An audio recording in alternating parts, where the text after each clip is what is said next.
Hello, welcome everyone. My name is Paul Young, Mayor of the City of Memphis, and it is such an honor to be able to welcome you here virtually and with great Memphis pride to one of the most sacred places in American history, right here at the National Civil Rights Museum. Sitting here today, we're reminded that Memphis is not just a city with a powerful past, but it's a city that's committed to a purpose driven future. It's a true privilege to join this group of distinguished leaders, icons in the movement for justice and opportunity. My friend, Mr. John Hope Bryant, founder and CEO, chairman of Operation Hope, Dr. Bernice A. King, CEO of the King Center, and the living legacy of Dr. Martin Luther King Jr. And Ambassador Andrew J. Young, chair of the Andrew J. Young Foundation, who's going to be guiding today's conversation. On behalf of the entire city of Memphis, I want to say thank you and I want to welcome you. Memphis has always been a place of profound transformation. It's where music redefined culture, where movement built momentum, and where innovation from industry to activism has shaped history. And today that spirit continues. The Dream Forward initiative by Operation Hope represents the next chapter of that story. It's a movement that's committed to expanding economic opportunity, financial empowerment, and hope in communities that have too often been left behind. We're proud to be a partner in this work because here in Memphis, we believe that legacy means responsibility.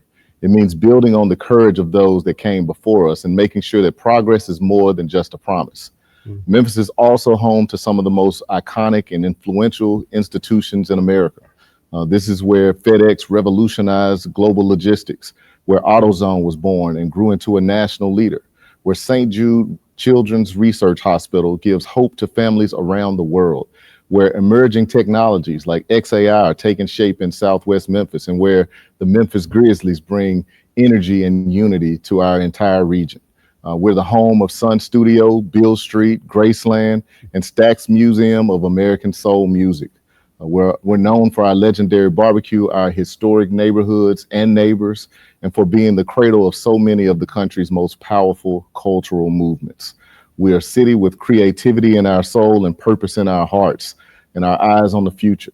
We're also a city with residents who need this discussion, who are seeking more opportunities. So as you all engage in today's conversation, I invite you to think about Memphians, to feel the energy of Memphis, its soul, its struggle, the strength of our city. Memphis is wide open to dreamers, doers, and difference makers. And if you want to change the world, if you want to find some place to plant your dream, we want to tell you welcome home.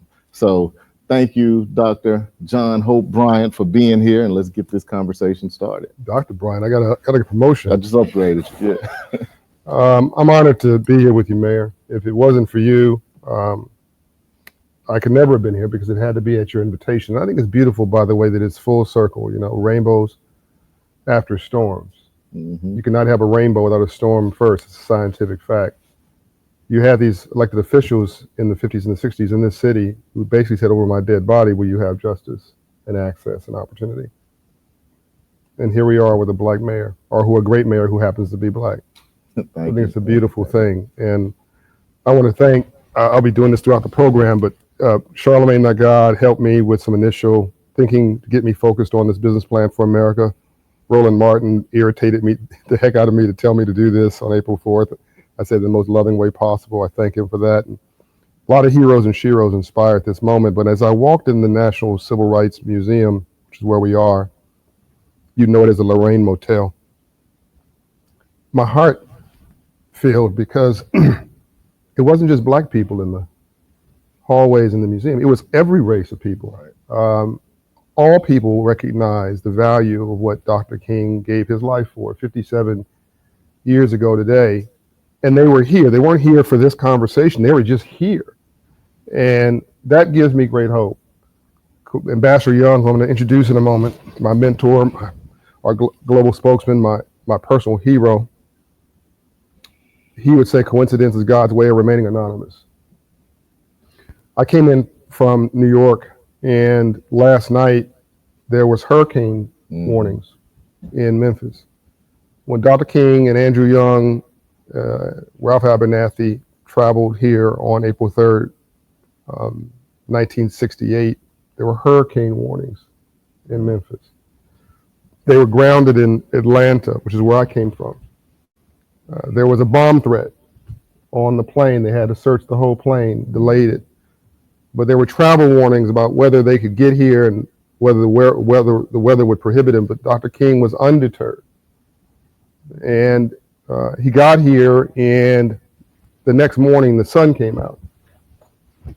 The sun came out today. Yeah. I walked through the same hallways, the same airport terminal. And the new airport terminal was beautiful, by the way. But outside is basically looks the same as when Dr. King and Andrew Young walked into that car.